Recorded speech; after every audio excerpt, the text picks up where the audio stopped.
What's up, everybody? My name is Mike, and recently my fiance Catalina and I spent 24 hours on the most beautiful Caribbean islands in Colombia, Providencia and Santa Catalina.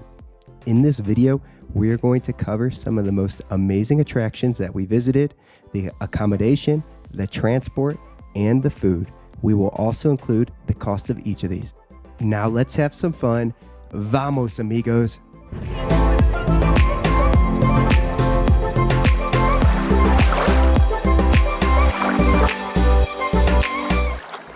Our trip started out in San Andres, Colombia, which is a small island of about 80 to 90,000 people. The only way to get to Providencia is to catch a flight from San Andres. You can arrive into San Andres from the big cities of Colombia such as Medellin, Bogota, Cartagena, and Cali. There's also an international flight that runs 2 times per week into San Andres from Panama City. The flight from San Andres to Providencia runs 3 times per day on Santana Airlines. In the past, there used to be a catamaran that would leave from San Andres.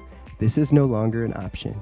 We did book this flight last minute the day before, and it cost us about $125 per person. The flight is only 20 minutes long, but it is absolutely stunning. The clear blue waters of the Caribbean is something special in this part of the world.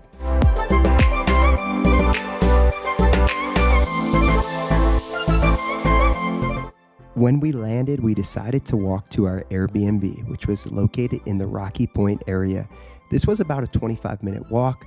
There were taxi cabs at the airport, and they were about $6 to get to the Airbnb. When we did start walking, a cab came up to us, and we negotiated it to about $1 to finish the remaining of the trip. The Airbnb was nice. It had air conditioning and a small kitchen. This was $55 for one night. We also rented a scooter for 24 hours from the Airbnb, and this was $23 for the full day. There are about 5,000 people that live on the island of Providencia. You will see many beautiful, colored houses that show the tropical vibe. The main language is English and Spanish, and they will ask you which language you prefer. There was a devastating hurricane that happened in November 2020, and in some areas you will still see the aftermath. We started our adventure by stopping at the local store to pick up water and snacks. This was the main store on the island. They have everything that you need, including fruits, meats, and alcohol. Expect to pay about 1.5 times more than on the big island of San Andres. This island has a very local feel. You will not see any big hotels or all-inclusive resorts. You will not see any souvenir stores. This is as real as it gets for the Caribbean life. The people do appreciate tourists coming to their island, as this is a main part of their economy.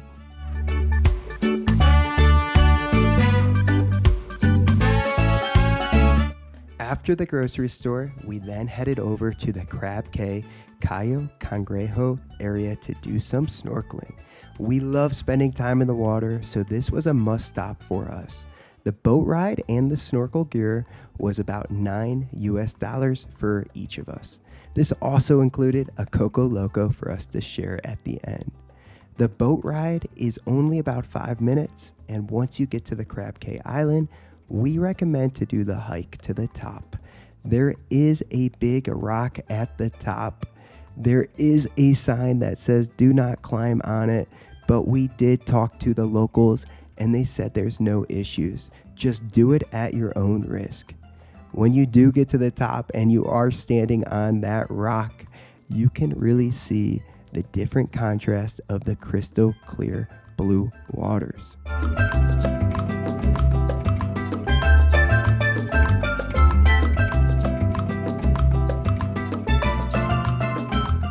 After the hike, we jumped into the water and snorkeled around the Crab Cay Island. This was a blast. Most people just swim in front of the main island area, but there are no issues if you want to swim around the whole island. Just watch out for boats at the end.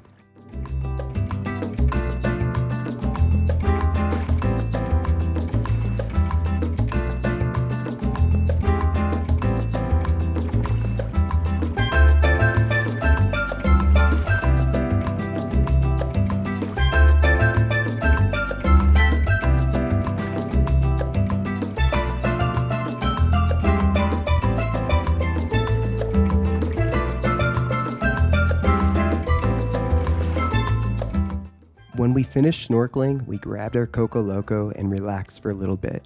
We spent a little over 2 hours on the snorkeling adventure at Crab Cay. After the adventure, we took the boat back to the main island of Providencia and jumped back on the scooter. When we got back to the main island of Providencia, we jumped back on the scooter and we made our way to Santa Catalina. Santa Catalina is unique because no cars or scooters are allowed to cross the bridge. All the scooters and cars must park in front of the bridge, and then you can walk across the bridge. The bridge is called the Puente de Enamorados, which means the Lover's Bridge. When we did get to the main island of Santa Catalina, we went to left, and there is a very nice path that goes through a local area that has many beautiful, colorful houses.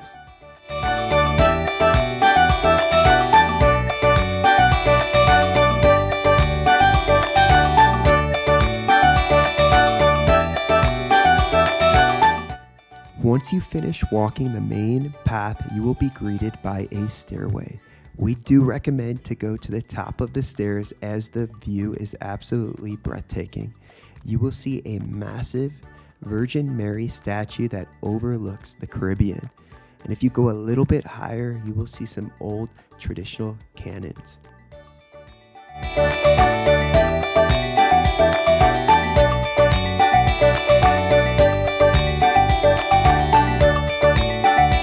If you go a little bit further down the path, you will see another set of stairs.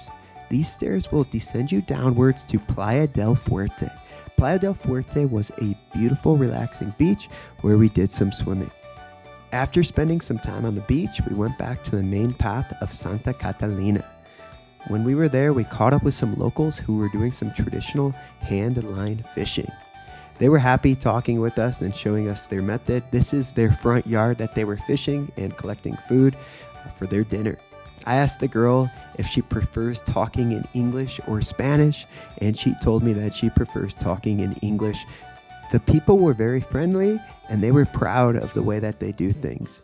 This is a beautiful place, and we were very fortunate to hang out and understand the way that they live their life.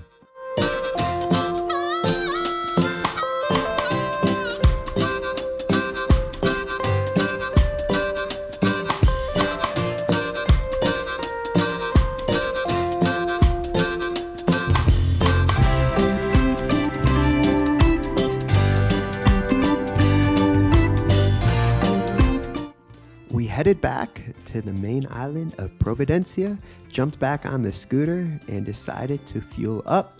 Just a note here that there is only one gas station that is located in the island of Providencia, and that is located near the northwest area of the island.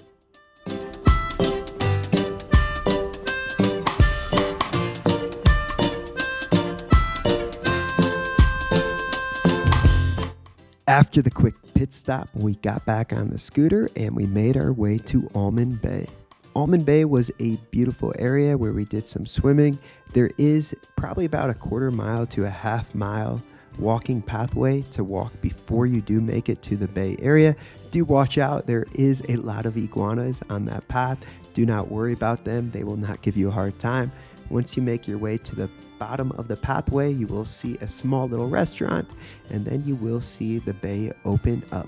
We did enjoy this area. Just one thing to note here, there is not much shade at this bay, but it's perfect to jump in, relax, and cool off.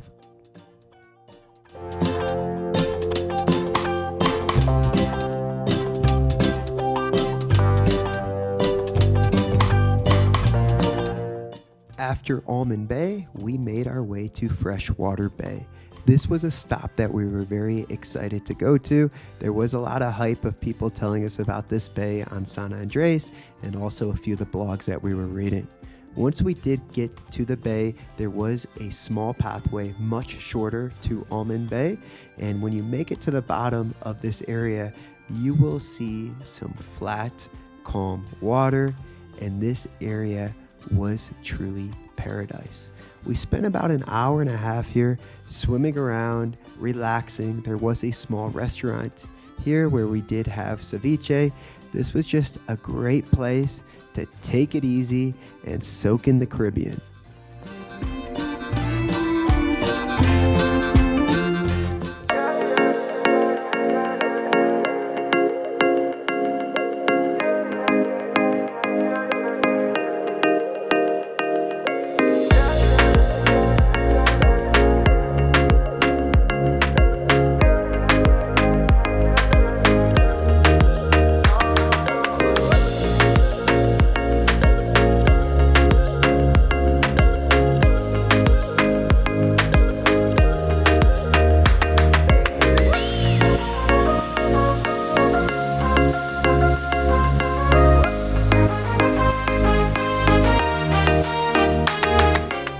We decided to go to one last beach to finish up the day.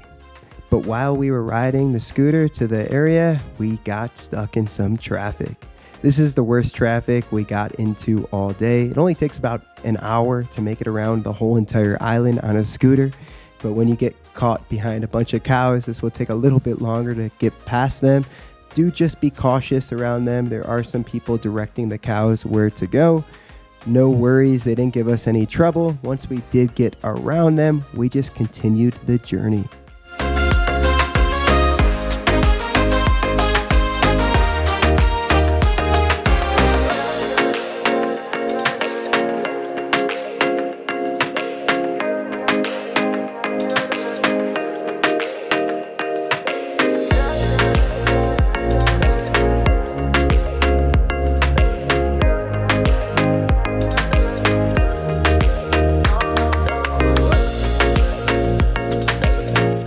Once we made it to Southwest Bay, we parked the scooter and we started walking towards the beach. One thing you'll notice at all the beaches is how clean it is. You will also notice that there are not any high-rise hotels or condo complexes in the area. There are very little houses right on the beach. This is that tranquil, local Caribbean vibe that we were looking for. This beach was great to catch the sunset. It was not crowded at all. We did jump in the water. There was also a restaurant at this beach where we grabbed a few drinks.